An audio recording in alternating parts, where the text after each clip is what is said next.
Assalamualaikum warahmatullahi wabarakatuh. Pada kesempatan kali ini kami akan membahas tentang pendudukan Jepang di Indonesia. Kedatangan Jepang di Indonesia pada tahun 1936, Sutarjo Kartodihakusumo, Ketua Persatuan Pegawai Bastur, Pamong Praja, Bumi Putra, mengajukan surat permohonan kepada pemerintah Hindia Belanda yang dikenal dengan Petisi Sutarjo. Isi petisi tersebut ialah meminta diadakannya konferensi antara wakil-wakil Indonesia dan Belanda untuk menyusun rencana pemerintahan sendiri bagi bangsa Indonesia, meskipun masih dalam lingkungan kekuasaan Belanda. Pelaksanaan pemerintahan dijalankan dalam waktu 10 tahun atau sesuai dengan hasil konferensi. Pada tahun berikutnya, Gabungan Politik di Indonesia (GAPI) merumuskan usulan dalam slogan Indonesia berparlemen. Kedua usulan tersebut ternyata ditolak oleh pemerintahan Belanda. Bulan Agustus 1940, dalam Perang Dunia II, sebagai wilayah negara Belanda sudah dikuasai Jerman. Sebagian jajahan Belanda, Indonesia dinyatakan berada dalam keadaan perang. Saat itulah GAPI kembali mengeluarkan resolusi yang menuntut diadakannya perubahan ketatanegaraan di Indonesia menggunakan hukum tata negara dalam masa genting. Isi resolusi tersebut adalah mengubah Volksraad menjadi parlemen sejati yang anggotanya dipilih dari rakyat dan mengubah fungsi kepala-kepala departemen menjadi menteri-menteri yang bertanggung jawab kepada parlemen. Resolusi tersebut dikirimkan kepada Gubernur Jenderal Ratu Wilhelmina dan kabinet Belanda yang pada saat itu berada di London. Setelah melalui perjuangan yang sangat gigih, akhirnya pemerintahan kolonial Belanda berjanji akan membentuk komisi yang bertugas mengumpulkan bahan-bahan tentang perubahan ketatanegaraan yang diinginkan oleh bangsa Indonesia. Pada tanggal 14 September 1940 dibentuk Komisi Tot Bersudering van Staatsliedelijke Hervormingen, komisi untuk menyelidiki dan mempelajari perubahan-perubahan ketatanegaraan. Komisi ini dikenal dengan nama Komisi Visman, diketuai oleh Dr. Randes V. H. Visman. Pembentukan komisi ini tidak mendapat sambutan dari anggota Volksraad. Bahkan anggota GAPI terang-terangan menyatakan tidak setuju. Ketidaksetujuan di kalangan kaum pergerakan disebabkan berdasarkan pengalaman komisi-komisi yang dibentuk Belanda. Contohnya komisi sejenis pada tahun 1918. Tidak akan membawa hasil yang menguntungkan bagi Indonesia. Pada saat yang bersamaan, Jepang telah menduduki wilayah beberapa negara di Asia Tenggara. Kedudukan Belanda di Indonesia pun terancam. Dengan kampanye 3A, kedudukan Jepang di Asia makin kuat. Sementara itu, tindakan pemerintah kolonial Belanda yang keras kepala semakin meyakinkan kaum pergerakan nasional bahwa selama Belanda berkuasa, bangsa Indonesia tidak akan pernah memperoleh kemerdekaannya. Akibatnya, kampanye Jepang mengumandangkan kemerdekaan bangsa-bangsa Asia mendapat simpati yang besar dari rakyat Indonesia. Dalam rangka menguasai Indonesia, Jepang menyerang markas-markas Belanda di Tarakan, Sumatera, dan Jawa. Pada tanggal 8 Maret 1942, Panglima Angkatan Perang Hindia Belanda, Letnan Jenderal H. ter Poten, atas nama Angkatan Perang Sekutu di Indonesia, menyerah tanpa syarat kepada pimpinan tentara Jepang, Letnan Jenderal Hitoshi Imamura. Penyerahan tanpa syarat tersebut ditandai dengan persetujuan Kalijati yang diadakan di Subang, Jawa Barat. Isi persetujuan tersebut adalah penyerahan hak atas tanah jajahan Belanda di Indonesia kepada pemerintah penduduk Jepang, artinya bangsa Indonesia memasuki periode penjajahan yang baru, meski kedatangannya seperti juga Belanda adalah untuk tujuan menjajah. Jepang diterima dan disambut lebih baik oleh bangsa Indonesia. Berikut alasan yang melatar belakangi perbedaan sikap tersebut. 1. Jepang menyatakan bahwa kedatangannya di Indonesia tidak untuk penjajah, bahkan bermaksud untuk membebaskan rakyat Indonesia dari belenggu penjajah. 2. Jepang melakukan propaganda melalui gerakan 3A, Jepang Cahaya Asia, Jepang Pelindung Asia, dan Jepang Pemimpin Asia. 3. Jepang mengaku sebagai saudara tua bangsa Indonesia yang datang dengan maksud kehendak membebaskan rakyat. 4. Adanya semboyan Hakko Inshu yakin dunia dalam satu keluarga dan Jepang adalah pemimpin keluarga tersebut yang berusaha menciptakan kemakmuran. Pemimpin-pemimpin pergerakan pun mau bekerja sama dengan Jepang, contohnya Mohatta dan Ir Soekarno. Meski keduanya terkenal sebagai tokoh non-kooperatif yang gigih namun mau bekerja sama dengan Jepang. Pertimbangannya seperti diungkapkan dalam biografi Soekarno yang tertulis Cindy Adam S. adalah bahwa saat itu Jepang sedang dalam keadaan kuat, sedangkan Indonesia sedang dalam keadaan lemah. Untuk itu, Indonesia membutuhkan bantuan Jepang agar dapat mencapai cita-cita. Dampak penduduk Jepang di Indonesia. Penduduk Jepang di Indonesia dibagi menjadi 3 wilayah, antara lain Pemerintah Militer Angkatan Darat ke-25, Tentara ke-25, wilayah kekuasaan meliputi Sumatera dengan pusat pemerintah di Bukit Tinggi. Pemerintah militer Angkatan Darat ke-16, Tentara ke-16. Wilayah kekuasaan meliputi Jawa dan Madura, dengan pusat pemerintah di Jakarta. Pemerintah militer Angkatan Laut 11, Armada Selatan ke-2. Wilayah kekuasaannya meliputi Sulawesi, Kalimantan, Maluku, dengan pusat pemerintah di Makassar. Pemerintah penduduk militer di Jawa sifatnya hanya sementara, sesuai dengan Nomor 1 Pasal 1 yang dikeluarkan tanggal 7 Maret 1942 oleh Panglima Tentara ke-16. Undang-undang tersebut menjadi pokok dari peraturan-peraturan ketenagaraan pada masa penduduk Jepang. Jabatan Gubernur Jenderal di masa Hindia Belanda dihapuskan segalanya. Kekuasaan yang dahulu dipegang Gubernur Jenderal sekarang dipegang oleh Panglima Tentara. Undang-undang tersebut juga mengisyaratkan bahwa pemerintahan pendudukan Jepang berkeinginan untuk terus menggunakan aparat pemerintah sipil yang lama beserta para pegawainya. Hal ini dimaksudkan agar pemerintahan dapat terus berjalan dan kekacauan dapat dicegah. Susunan pemerintahan militer Jepang sebagai berikut. 1. Gunshireikan, Panglima Tentara. Kemudian disebut Saiko Shikikan, Panglima Tertinggi, merupakan pucuk. 2. Gunseikan atau Kepala Pemerintahan Militer. Dirangkap oleh Kepala Staf, itu disebut Osamu Kanrei. Peraturan-peraturan tersebut dapat diumumkan dalam Kanpo, berita pemerintahan, sebuah penerbitan resmi yang dikeluarkan oleh Gunsei Kanbu. Gunsei Kanbu adalah staf pemerintahan militer pusat yang terdiri dari 5 bu atau departemen. Sumabu, Departemen Urusan Umum, Zaimabu, Departemen Keuangan, Sangyobu, Departemen Perusahaan Industri dan Kerajinan, Kotsubu, Departemen Lalu Lintas, dan Soibu, Departemen Kehakiman. Koordinator pemerintah militer setempat disebut Gunseibu. Pusat-pusat koordinator militer tersebut berada di Bandung, Jawa Barat, Semarang, Jawa Tengah, dan Surabaya, Jawa Timur.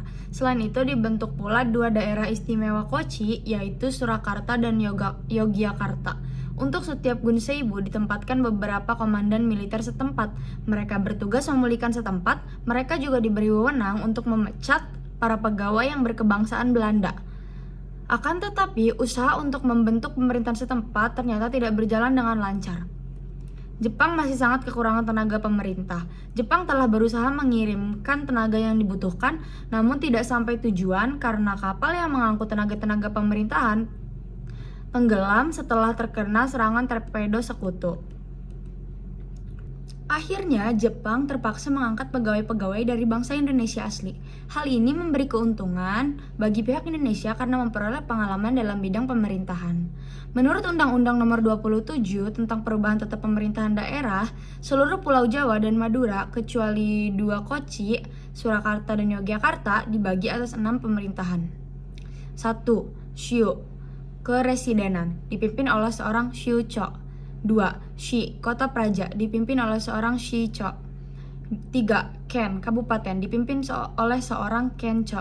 4. Gun, Kewedanan atau Distrik, dipimpin oleh seorang Gunsho. 5. Son, Kecamatan, dipimpin oleh seorang Soncho.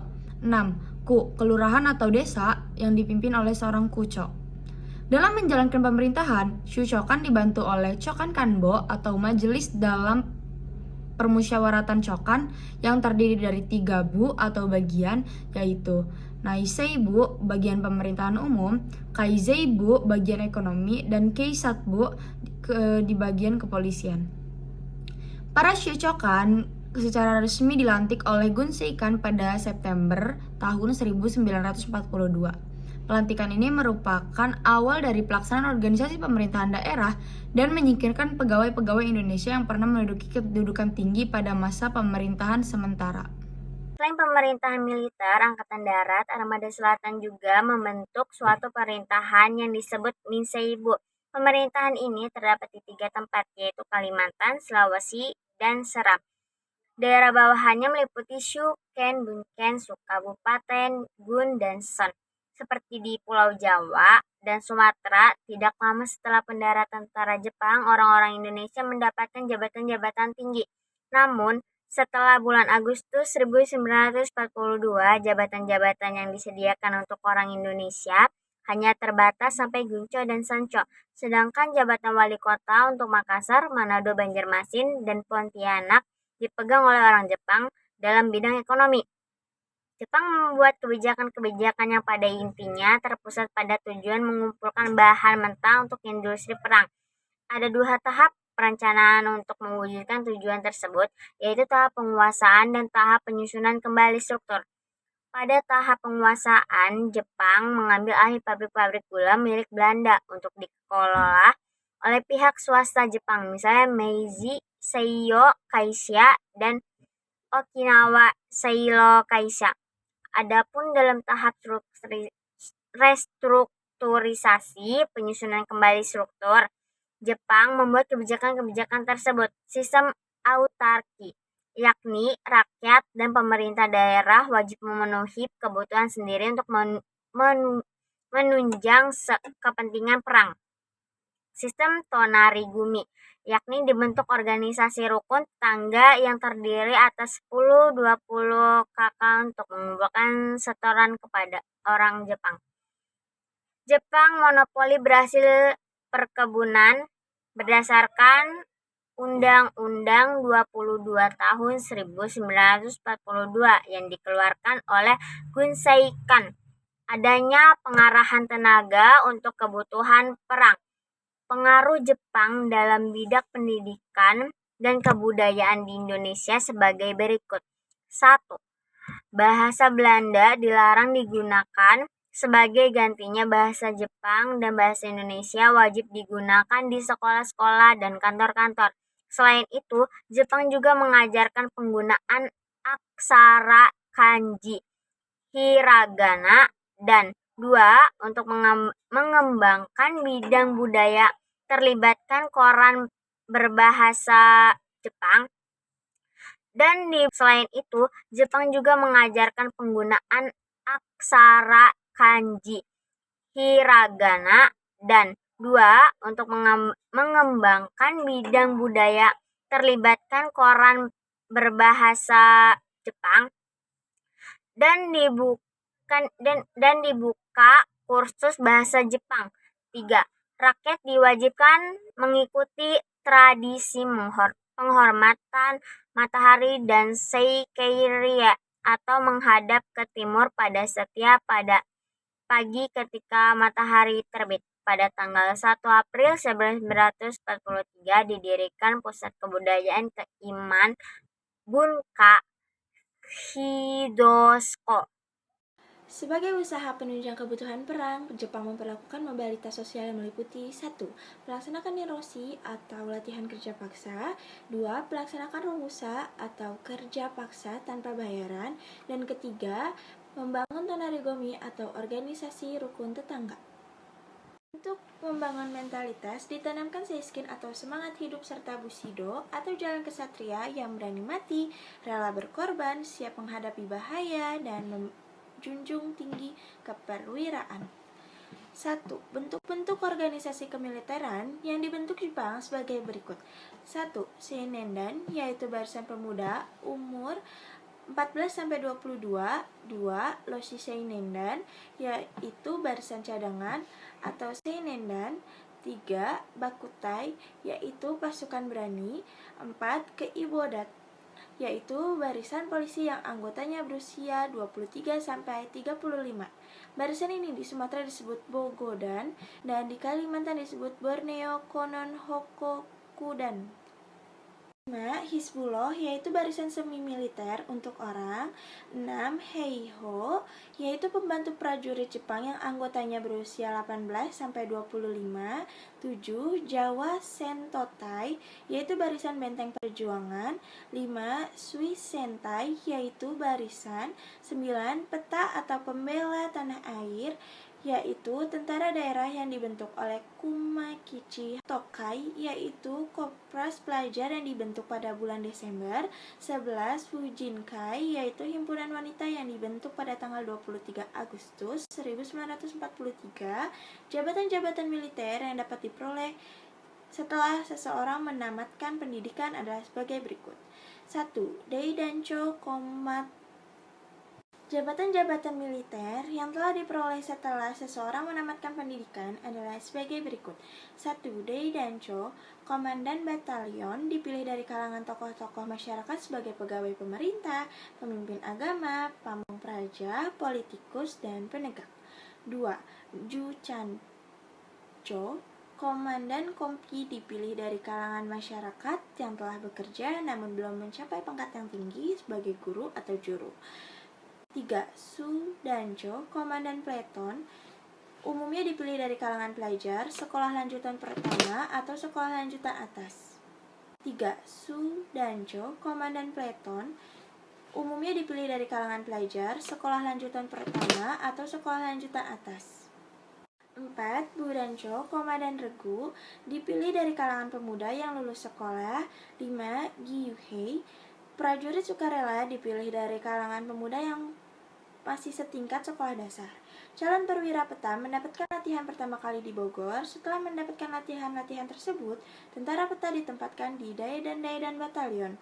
Yang berkembangnya banyak anggota 1944, terjadinya pemberontakan yang terbesar adalah pemberontakan Peta Blitar, Jawa Timur pada tanggal 14 Februari 1945 yang diikuti oleh sekitar separuh dari seluruh anggota Daedan.